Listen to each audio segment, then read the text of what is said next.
So what is your workflow like? From which part you go and pick and choose your things? Like first you decide on the pillar content or the homepage content, or you do the SEO keyword research or the social stuff? Like which workflow you follow?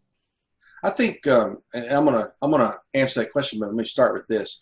I think one of the reasons people don't get content in time for their web projects, aside from not having a writer on staff or whatever, is they really don't know their core message. They don't know, I sell plumbing supplies or whatever, but they don't know their core message. And you can be successful without that per se, but there's a certain sky limit you're going to hit.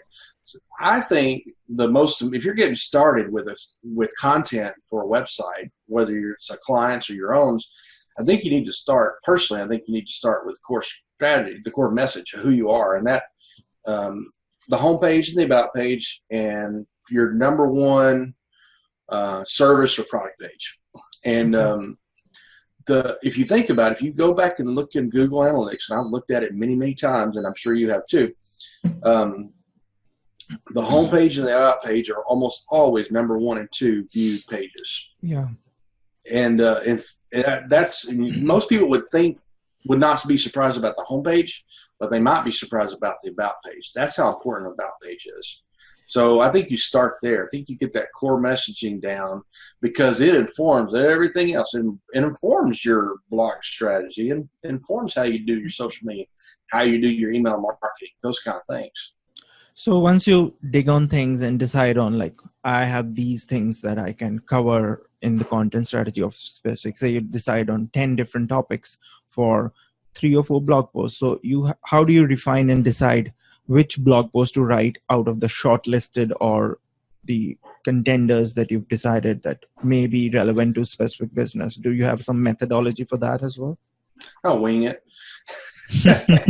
No, I mean, and sometimes you are just winging it, but I think if you can build a content calendar, even if it's a Trello board, like what I do a lot of times, and then you can, sometimes I'm unfortunately just deciding a month or week at a time, but building a content calendar, I mean, you have to kind of decide, is this important now, or is this something that can wait till November? So you build Trello board for every big project? That's what I'm using these days. It just works for me. Yeah, it doesn't work for me. I hate Trello.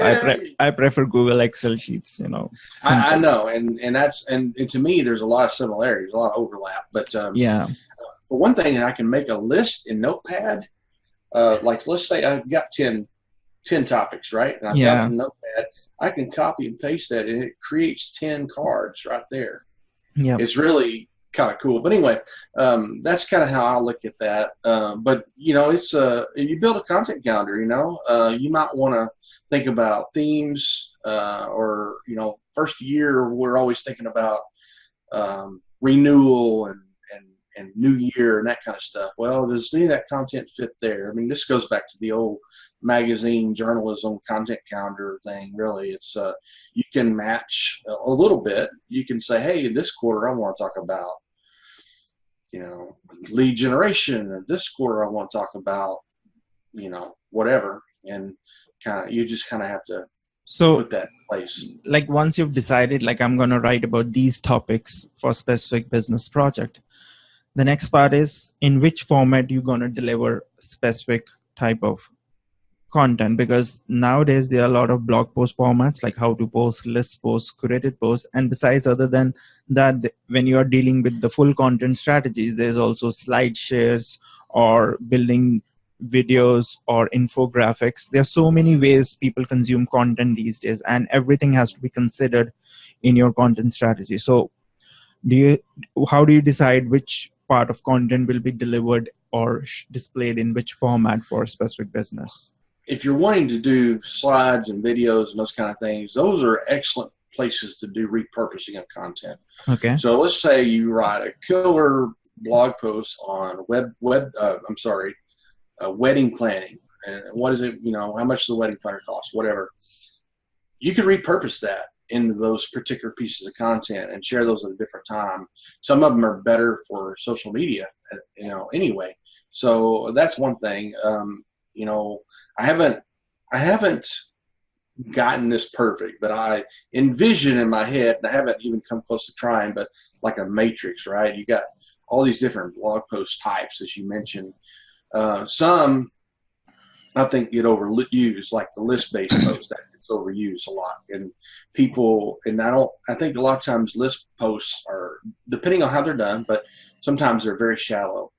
It's sometimes easier to come up with 12, 15 things and write very little about it. And I have seen that. And so it's not very shallow or not very deep. And I like to, if I do that, sometimes I'll go back and try to go deeper on some of the points, which is a good thing. Sometimes you have mentioned newsjacking, and especially in your industry. Yep.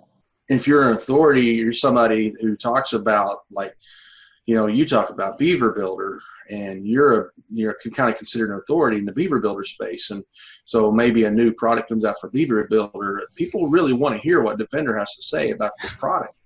Curated collection post. That's, I think some of these shouldn't be used a whole lot, but maybe periodically, especially to kind of break up the monotony of a particular maybe your type of post. I do like what some people refer to as crowdsourcing posts.